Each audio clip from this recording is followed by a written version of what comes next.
If your mind took instructions from you, would you create anxiety?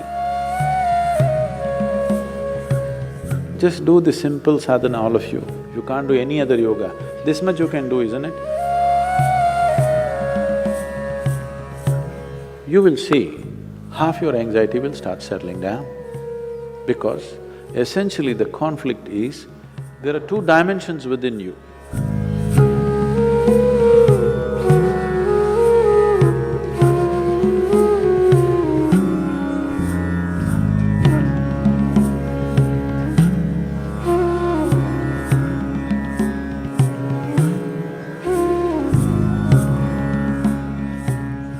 If your mind took instructions from you, would you create anxiety?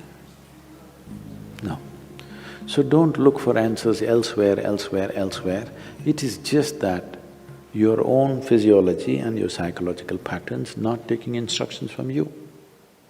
So you said so many things, I try, whatever these big words are floating all over California particularly, about surrendering to it, about letting it go, about…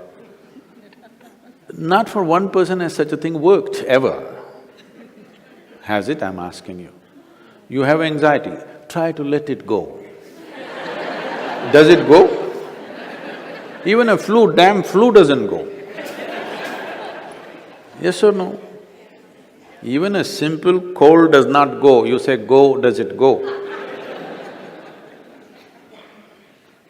So, let's not get into this fanciful states of surrendering, these are all words thrown around. Nobody knows what is surrender. Because when it happens, you will not know it has happened. You can't do it, I surrendered. How's that possible? So, leaving those things, essentially, as I said, you have not read the user's manual of how this works. We need to pay attention to this. The system is made in such a way, if you hold your hand like this, it'll work one way. If you do like this, it'll work another way. If you do like that, it'll work another way. It's a phenomenal process. If it was a simple thing, we could have just beaten it into shape with hammer and anvil, okay? It's too sophisticated. It's a phenomenally complex machine. One needs to pay a certain level of attention to be able to use it for what it is designed for. Otherwise, it'll get itself messed up. Now, there may be many factors, there may be genetic factors, there may be sociological factors, there may be growing up issues, various things. But do not ascribe your problems to any of those things. The important thing is just this, you are not able to have your mind the way you want it. That's the only problem you have, isn't it? The moment you ascribe it, I'm like this because my father was like that, I'm like this because my grandfather's genetics were not okay, you're finished. Because we can't change those guys now. Yes? You can't choose a different father or a different grandfather now, it's over. But you can transform this. You must understand, still it doesn't matter you have anxiety disorder.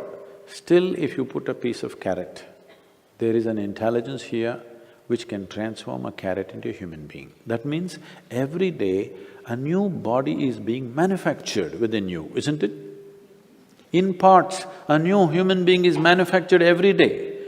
When the very source of creation is functioning within you and a new human being is constantly being created, if you take little charge of that, you can create an entire new physiological and psychological process. This happened to us some time ago. Last year, we were trekking in Tibet. I was in a tent. I was doing some work and another person was cutting an apple. One of these porcelain knives these days. So the other person around says to this person, "It's a very sharp knife, be careful." It irritates me a bit. I look like this because he's a grown man. If it's a child, it's different. Then we have to watch how he uses the knife. It's a full-grown man. And a knife is supposed to be sharp. If it's not sharp, why do you call it a knife? So I ignored it and continued to work. In another 2 minutes, she says again, "It's a very sharp knife, be careful." I said, "Come on, he's a full-grown man, leave him alone, he knows how to use this knife. This stupid knife can't he handle?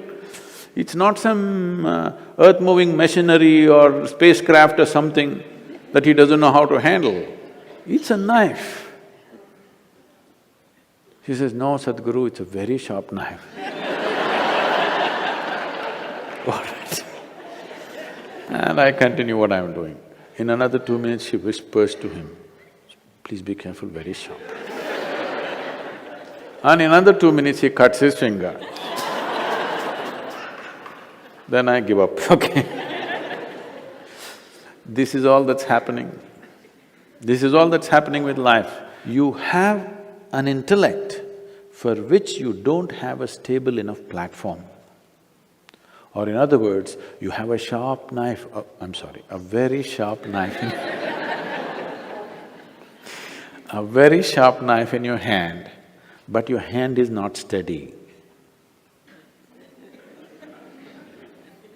Please see, it's your own mind which is causing all this pain, isn't it? Yes or no? So you have a very sharp knife, the sharper it is, the more you cut yourself. So we don't have to blunt the knife, we just have to have a steady hand, isn't it? Nothing has been done about that. People are trying to blunt the knife with all these sedatives and nonsense. What you take is to blunt the knife.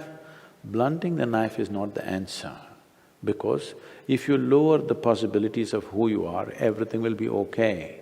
If you remove half of your brain, you will be quite peaceful. Because it takes some brain to cause anxiety. If we really remove half of your brain, you will be quite peaceful and you may even be happy, actually. Nothing bothers you. You'll be okay. All right? But that's not what we're looking for. What a human being is looking for is to become limitless in some way.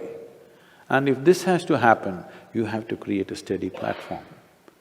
Knife need not be taken away, knife need not be blunted. Only thing is, hand needs to be steadied, isn't it? No process to do that.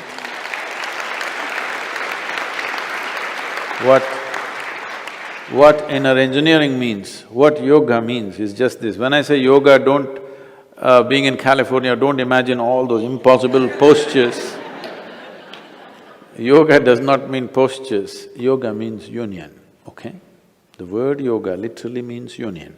This is the first form of union. Your right and left. This is called as Pingala and Ida in yoga, the masculine and the feminine within you. Just put it together, just do the simple sadhana, all of you. If you can't do any other yoga, this much you can do, isn't it? What you do is something that concerns your life. It could be the sun coming up. Sun is coming up. Without sun coming up, you wouldn't exist on this planet, isn't it? The warmth of life is going on within you only because the sun comes up. Without the tree exhaling oxygen and you exhaling carbon dioxide for it and this exchange happening, you wouldn't be alive, isn't it? Like this, look at it, the food that you eat, the sun, the earth that you walk upon, air that you breathe, water that you drink, people who live around you, whatever, you choose anyone. Just do this, put your right and left together, perfectly, not like this, perfectly, okay? Just look at something that really matters to you. Maybe the sun, maybe the sky, maybe the cloud, maybe a tree, maybe a person, maybe a child, an animal, it doesn't matter what.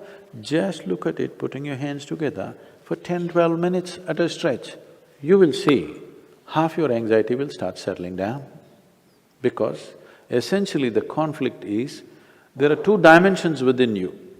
I don't want to go into an elaborate description of this, because the yogic physiology goes elaborately into this. But to put it simply, even in modern medical science is telling you there's a right brain and a left brain, all right? Just put these two things together. look at with utmost love and appreciation towards something that matters to you. It could be your wife, it could be your husband, it could be your child, a tree, a dog, sky, sun, moon, whatever. Every one of them are vital for your life, isn't it so? Yes? Whatever you can relate to. Putting these two things together, just look at them with utmost pleasantness that you can generate, recognizing how important they are for you. Many things will change. This is the first form of yoga. If I do this, it'll become difficult. And there are many ways to do namaskar, like this, like that, like that. This is the most simple thing. Start here, okay